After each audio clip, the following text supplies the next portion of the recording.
Hi, welcome to Barb's Kitchen Center. My name is Celeste and this is my test kitchen. Today we're going to talk about chocolate. Two kinds of chocolate in particular, couverture chocolate and compound chocolate. Couverture chocolate is considered a higher quality chocolate. It's closer to pure. It contains cocoa butter and chocolate liquor, but not alcoholic liquor, just a liquid chocolate. And it requires tempering before you can use it. You can use it untempered in things like chocolate chip cookies or even a bark, but if it's untempered, it never gets super solid and you won't get that nice snap that you often get from chocolates.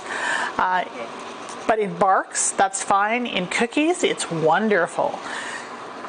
Coating or compound chocolate is chocolate that has cocoa butter as well. It tends to have, not cocoa butter, cocoa solids and oils, usually a palm oil or a cottonseed oil.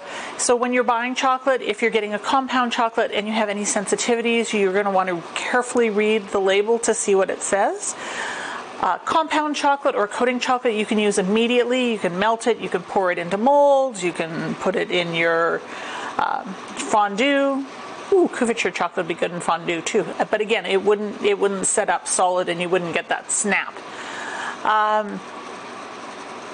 So that's really the major difference. Taste-wise, a couverture chocolate untempered melts more easily in your mouth and has a smoother mouthfeel to it, where a compound chocolate will taste more like a chocolate bar that you get out of the store. So we're going to temper chocolate just to prove to you that it's not that hard. And a couple of things you'll want to know about tempering is you're going to want to use a metal bowl over a double boiler, which really any metal bowl and any pot you have in your kitchen will probably be just fine. You want the water to be at a simmer, not a full rolling boil, like I sense we're getting to here, because water and chocolate are not friends. And if you want to seize your chocolate, just put a little water in it and it'll turn into a grainy mess that takes a while to sort out. So when it comes to tempering, the magic ratio is 2/3, 1/3. So when you get your couverture chocolate, take 2/3 of it and start to melt it and leave the rest of it for seeding. Seeding simply is bringing down the temperature of your melted chocolate to a stage where that it's still workable, you can pour it into a mold, but once it sets, it'll be shiny, it'll have a nice snap to it when you break it apart. So I have about 2/3 worth of chocolate in here, and I am currently just letting it melt. So as soon as it's melted, we will start tempering. All right, it looks like our chocolate is melted. You can see it's got a nice run to it. It's quite liquid. So all chocolates and all chocolate manufacturers that are couverture are going to have a slightly different tempering temperature. So check the internet, look up your brand of chocolate and your color of chocolate. So white chocolate, milk chocolate and dark chocolate will all have different tempering temperatures. So do check the website to make sure you're using the right temperatures. So the first temperature we want to hit when our chocolate is melted is we want to make sure that it is above 120 degrees Fahrenheit or 90 degrees, oh my, look at that. We want to make sure that it's above 120 degrees. So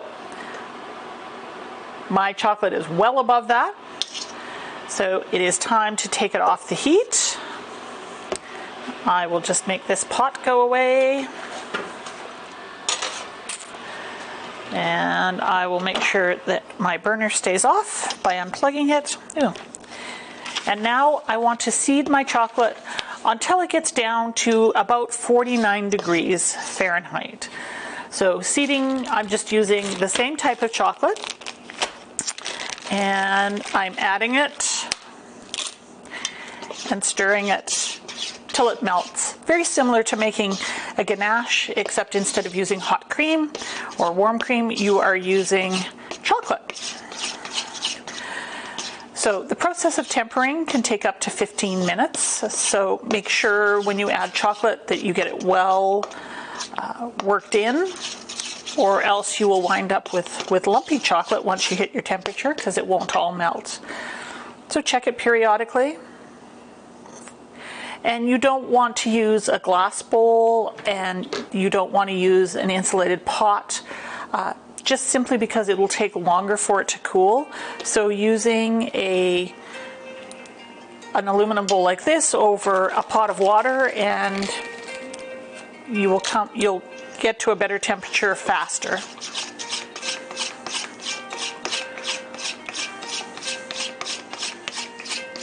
It's my phone. All right.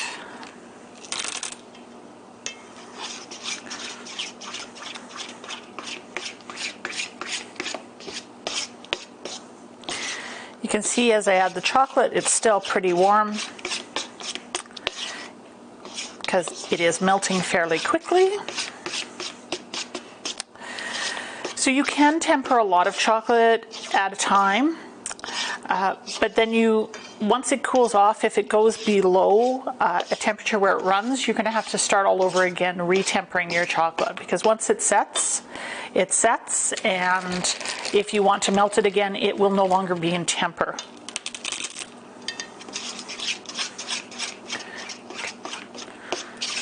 Kind of sounds a little bit like you're talking about a misbehaving child when you're talking about tempering.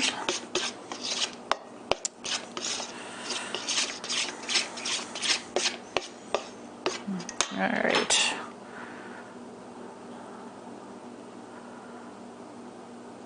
All right, just over 100 degrees. So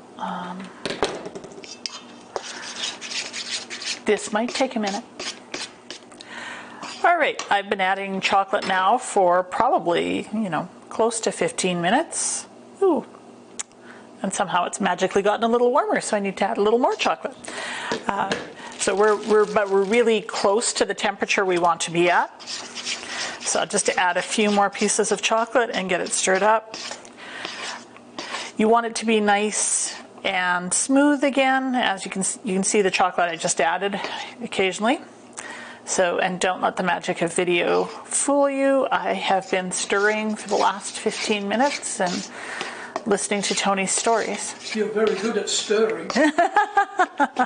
Yes, this is called stirring the pot. This should be called stirring the pot. All right, so it's nice and smooth, except for that one little piece of chocolate.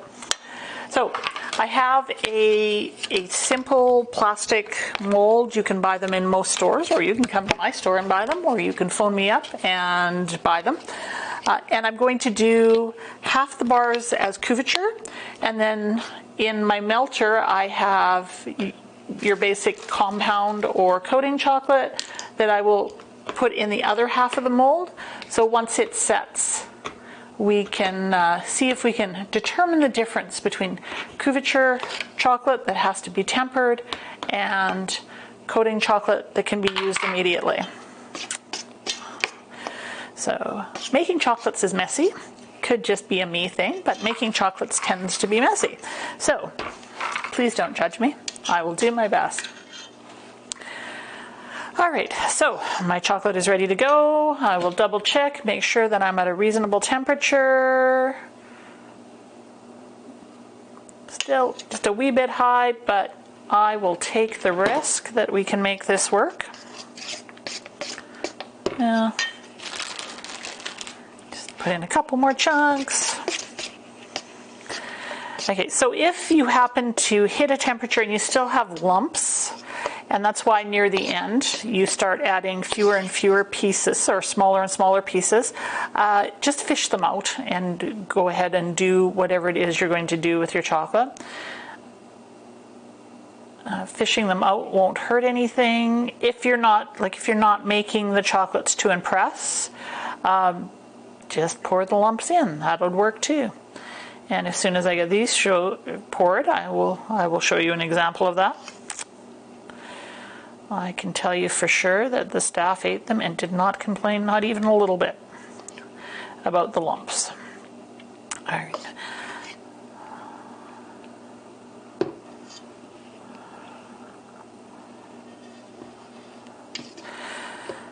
So if you wanted to add a flavor to these, you could.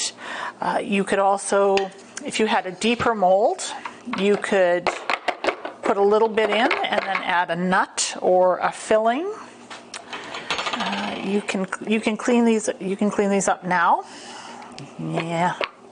See, chocolate is a messy pursuit, and because this glass top is easy to clean off, I'm just going to. At home, I'd put down a piece of parchment paper, but I happen to know I don't have one handy, and a glass top is super simple to clean up, so we will go ahead and be messy. All right, this is the coating chocolate. So this is a chocolate that has chocolate solids and has an oil in it. It is also a dark Callebaut, so we're comparing the same and the same. And you can tell it does have a little darker color. So it's not, you can tell visually that they're not exactly the same. And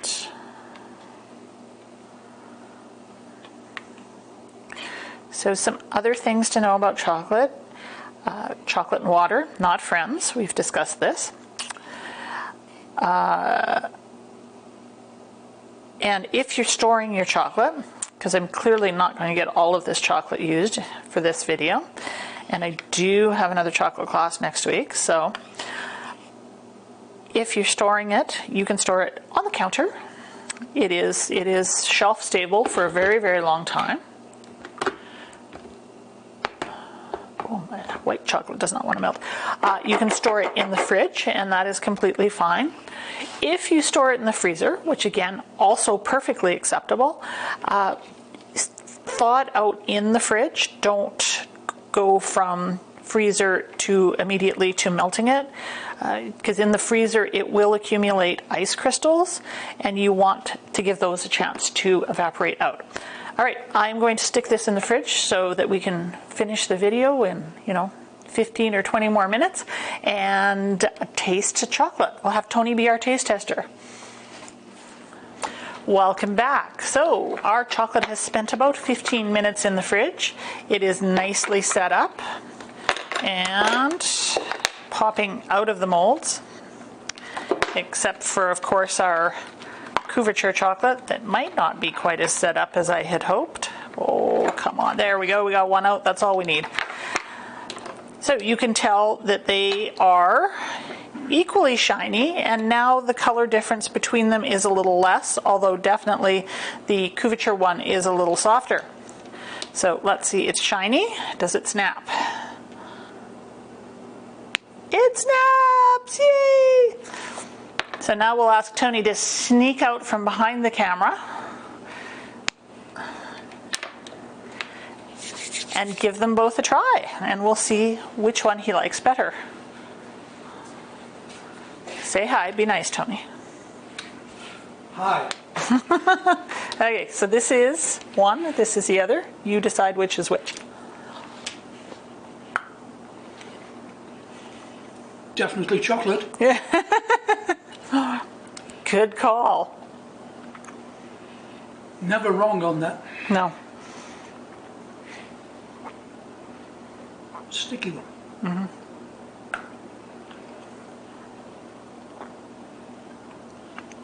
Can you tell the difference between the coating chocolate? Yes. And Yeah. your personal preference? This one. The couverture chocolate. Couverture. Yes. Good to know. Couverture. Couvertures tend to be softer. They have a smoother mouthfeel even after they've been. But if you are preparing chocolate for a bunch of chocolate snobs, absolutely go for the couverture. If you are preparing chocolates for your child's grade 3 class, get the coating chocolate. It's quick, it's easy, it's chocolate. The kids will love it. And it all depends. There are people in this world who prefer a less intense chocolate. If you are from the US and you have a friend in Canada, ask them to send you a Hershey's chocolate bar. Hershey's is a perfect example of chocolate that is made differently for people with different tastes. American Hershey's chocolate tends to be darker and tends to, it's honestly a lesser quality chocolate. I know this because I've called the Hershey factory myself to ask them why, where the Canadian Hershey chocolate tends to be closer to a milk chocolate and is a little higher quality, so it has less oils in it. Both of them are wonderful. I grew up eating American Hershey chocolate bars, and my American cousins send me Hershey chocolate bars for my birthday and Christmas from the US, and it makes me really happy, and I have a freezer full of them at home. So it just depends on your taste, and whatever your taste and your choice is, it can't be wrong. Thanks for joining us for chocolate. Hope to see you soon.